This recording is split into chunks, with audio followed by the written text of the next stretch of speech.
Welcome back to the Thom Hartmann Program. I'm Alex Lawson, filling in for Thom. I'll be here all week.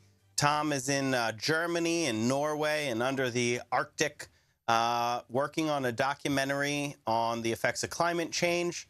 So that means you're stuck with me all week, which makes me really happy because I love talking with you all. I was joking at the beginning of the show that this is a very slow news day and news cycle because a lot of things happened. The Trump care vote we just spent an hour talking about. But France had the second round of their election was this Sunday. And I think I'll get the number of their turnout.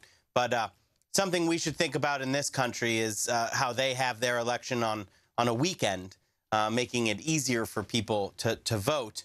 But the result of that election in France, I think for many people was the first time that there was a loss to the authoritarian, right-wing, nationalist sort of thing that has been happening, starting with Brexit and then Trump and then Le Pen in France was going to be the next one of this.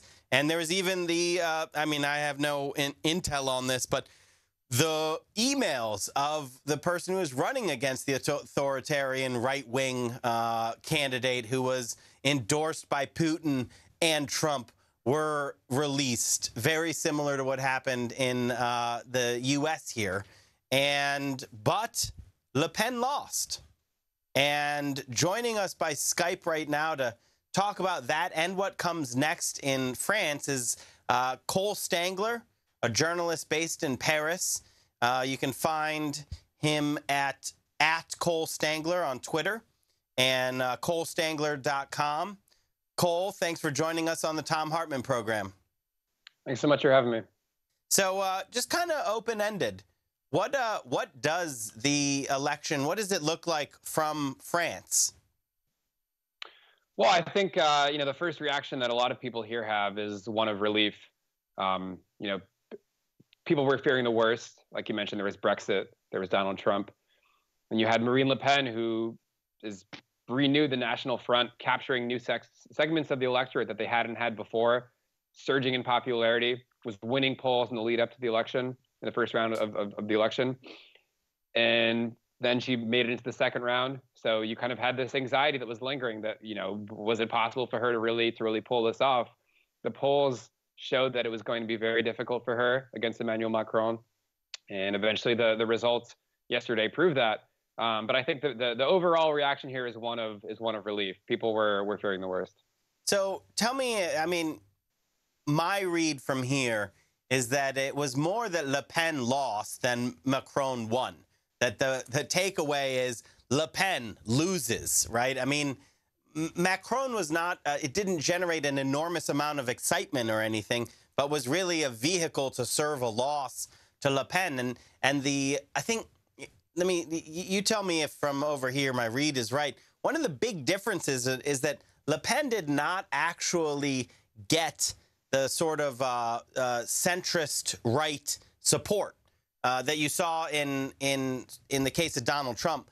So Le Pen is, a nationalist, hard right authoritarian politician, and she did not have sort of business leaning, business right wingers, let's say, who fell in line behind her. They actually wanted to defeat her as well, and the lopsidedness, because it wasn't even close. Macron destroyed Le Pen in a electoral sense. It was a complete and utter rout that showed that Le Pen's brand of xenophobic nationalism has absolutely no chance of winning on its own in a national election.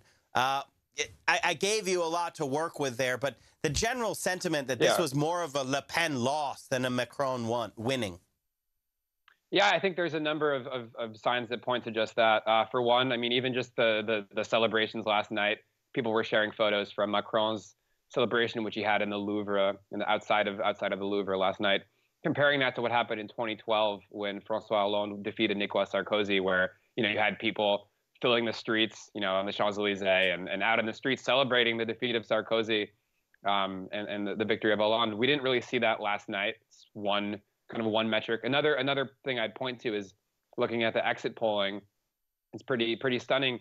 If you look at the people who voted for Emmanuel Macron, by far the biggest reason, or I should say the biggest reason, 43% voted for Macron in order to defeat Marine Le Pen. That was the biggest reason why people voted for Macron, according to the exit polls. I think it was around 33% people believed in the idea of a vague political renewal, and then just I think around 15% actually believed in his program. So around 15% of people who voted for Macron actually believed in the program. Most people voted for him because he wasn't Marine Le Pen. I think it's important to keep that in mind. And then if we want to further break down just the vote here, you mentioned turnout before, and in France it's actually quite high compared to the United States. That's why I don't think I need to be careful about making the comparisons. Turnout last night in France was 75%, 25% abstention rate. People talk about the abstention rate here, which kind of shows you the different metrics. But that 25% abstention rate, people who didn't vote, was actually the highest ever for a second round of a presidential vote. So I think that's another element. So I think that the Cole, we're kind of Cole, your audio is sort of going in and out for a second. So one thing that you said that 75% turnout is low for France, but we'd be looking at an entirely different picture if we had that rate here in the U.S. But your point was that was actually low, and again, Macron was not. Usually, low turnout is like people weren't super energized to vote for something. They were primarily voting against Le Pen, and I'll say, from here, I totally understand that. I celebrate the defeat of Le Pen, and that is an accomplishment in the global place where we are now, where you are seeing this march of authoritarian right-wing parties. And, we say Brexit and Donald Trump, but you can see the Golden Dawn in Greece. You can see Hungary's ruling party. There's the Polish, the right-wing party in Poland. I mean, around the world, you're seeing this happen. And so the fact that in some sense it broke on the rocks of France and hopefully is going to recede is something that I understand the sigh of relief. I myself had that sigh of relief because we've seen the wins racked up. And then when Macron's emails were released, and it was just such a facsimile of what happened in the U.S., I think that put people's nerves on edge even more. Can you talk a little bit? Because it was totally different. In France, I believe the outlets were legally not able to report on what was in the emails, and they didn't either. And so that's different than what we have over here. But it also seemed to just play differently in France. But again, I'm not there, so you tell me if I'm wrong on that. Yeah, so first, when I was cutting out before, I wanted to bring up one other big point here, which is, in addition to the abstention, 12% of people who actually showed up cast null or blank ballots. These are people that showed up and basically wrote in, scribbled stuff on paper, whatever. That's the highest ever for that category, 12%. So just another measure of people's kind of disgust at the system here. But to answer your question, it was really interesting actually watching these dynamics play out with regards to the so-called Macron leaks. I actually think it got more attention in the United States than it did in France. It probably did. Just because, as you mentioned, people were kind of seeing this and reliving, having flashbacks to the American electoral cycle.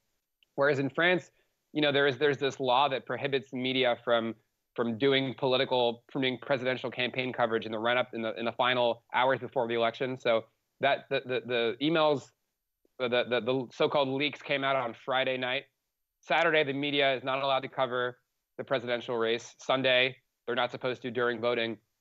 So you didn't have the media really covering it. And you had notes that came out from the main papers saying this story was clearly intended to interrupt the democratic process. We're not going to publish stories because A, we have this blackout imposed by law. And B, we need to really sift through this to make sure that there's accurate information or even, newsworthy information. And by the looks of it, there really wasn't anything in there. I think it was getting attention from the far-right blogosphere in the United States and the Twitter sphere in the U.S. and some people playing along in France on this kind of fringe far-right, these social networks. But other than that, it didn't get play in the mainstream press. Even talking to friends and acquaintances last night, watching the results come in, a lot of people didn't know about the leaks, first off, and then B, they didn't really care about the leaks. So I think, sure, responsibility on the part of French journalists, that's good, but also, let's be honest here, a major factor was a law that prohibits people from covering the story in the first place. So it kind of shows you the different political cultures as well. So there are a lot of differences, structural differences in terms of how the systems work. I mean, the horse race in the U.S. is crazy compared to France. I mean, one of the big things is I can very easily remember the first round, right? I mean, it wasn't that long ago. I mean, the length of campaigns in France are much shorter, and they're not these grueling billion-dollar campaigns that you have in the U.S. But, and I'm not asking for a grand analysis, is there a takeaway? Because it was such a global story. I mean, you could literally hear, not literally, a collective sigh of relief around the world at these results. Was there a takeaway for the next country that is going to be facing a right-wing autocratic, endorsed by Putin candidate? And Cole, I'm going to only have 40 seconds to give you on this one. Yeah, I mean, I think, maybe this is the most optimistic take, but let's take a step back here and look at the National Front got 10 million people to vote for them. That's the highest ever they've ever done in a presidential race. 35% of people voted for this program, this really heinous far-right program. So I don't think the threat has gone away. I think it was defeated here, fortunately, but something's going to play out over the next few years. This is the Thom frightening. Hartmann Program. Cole, thanks so much for joining us on the Thom Hartmann Program. Thanks so much for having me.